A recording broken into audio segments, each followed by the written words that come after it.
So we had to do the module. Sorry, welcome, hello everyone. Well, I think you know the result now already. Module 2 was the CPC test I had to do as well. The case studies test for the HGV driving, and I was worried about this. I did 16 mock tests. It might be a bit more in the end, but I failed like 15 mock tests in a row on the CPC one, and I was just thinking, I'm going to fail this. And I studied a lot for this. I blocked my time into 3 chunks of learning lessons throughout a day, and then I was reading within those gaps as well in between them. And my brain was just throbbing with the information. You'll probably relate to this if you was doing this as well, because the CPC's changed. It isn't like it was. So if you have got the grandfather rights and you can already drive over 7.5 ton, or sorry, 7.5 ton, you don't have to do the test. You just do your CPC 35 hours, and then you do in the future you'll just do 5 years rotating of doing 35 hours every 5 years to maintain your CPC.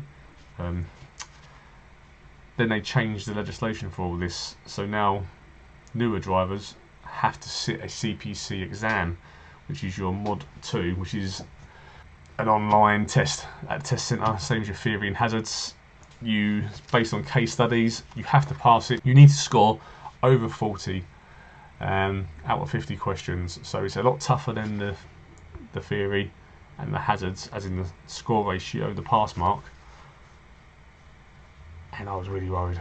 I said I failed 15 out of 16 mock tests. It was just like, I thought maybe I've studied too much, because it got to the point that I couldn't even watch like normal TV or YouTube, because nothing was going in. It was just, information was just bouncing, and I was like, oh, my brain's going.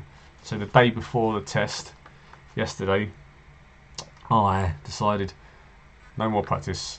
9 o'clock, stopped, went to bed, switched off, and then the following morning got up, looked at my book, had a little skim through, was like, no, just go in and do it.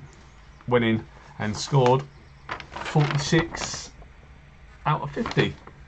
It says number of questions wrong was obviously 4. One was assessing emergency situations. 2 of them were social environment of road transport. Don't know what that is, to be honest.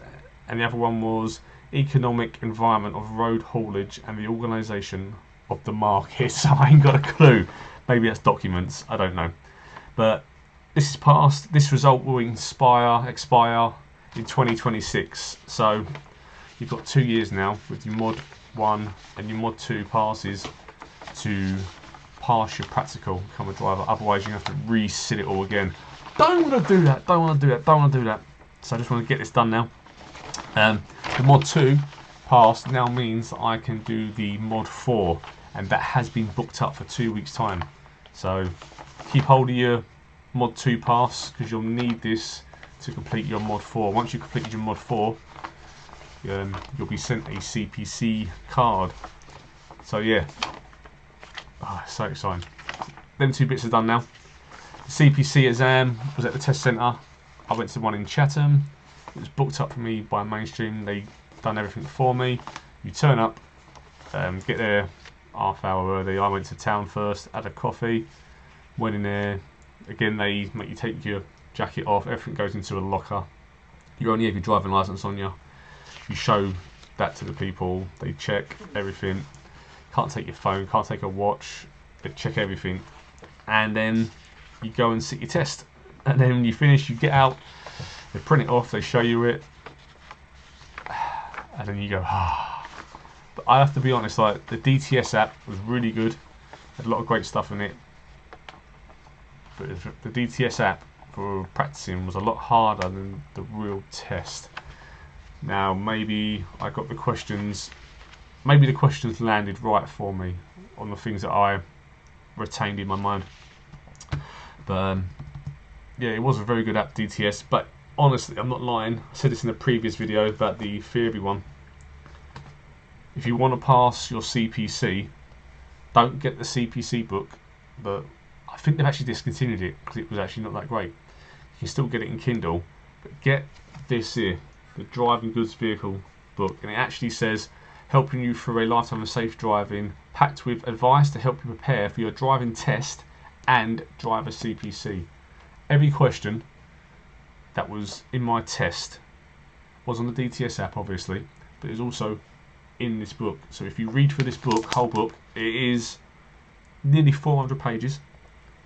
But if you go through this book, read it once, come back, read it again, maybe read it a third time. I think I've done it 3 times, the old book, and then refresh the little bits that didn't sink in, a chapter at a time, block them in. This has everything in it. Everything in that CPC exam was in this book. Get your, obviously, your road signs in your book and your what's it called, highway code book. Get them anyway. You'll need them for module 1 if you ain't done that yet. But this one was the most important book for the module 2. Honestly, this was amazing. So current situation is module 1 and 2 are done. I'm booked up for the module 4. Hopefully in the next week I'll find out about this module 3A and 3B, which will be the practical driving as well. That's the next bits. I've also emailed Mainstream about getting all that sorted, but they've also said they'll be sending now through the tachograph. So now these are done, I should be getting the driver's digital card, digicard, coming through very soon. So when that comes through, I'll keep you updated with that as well. But I now have all my certificates for the modules, the theory side of modules. So now we move on to the practicals, but I'll keep you updated as soon as I find out when that's happening. Any questions about the CPC, just ask me in the comments. I'll make a video about that. If you need any pointers to the books, I could put a link in if you want that. Let me know how your journey's going as well. If you're doing Mainstream as well, let me know if you're doing Mainstream. Maybe you're doing it in Sittingbourne, where I'll be doing mine. Maybe I'll see you out on the road. Yeah, not too long a video. Speak again soon. Follow the playlist from beginner to end. Hopefully throughout this you'll get some clarification of the step-by-step process. If there's any help that I can offer, just ask. I'm not an expert, but while it's fresh in my mind and I'm learning, I thought it would be the best time to tell you the process as well.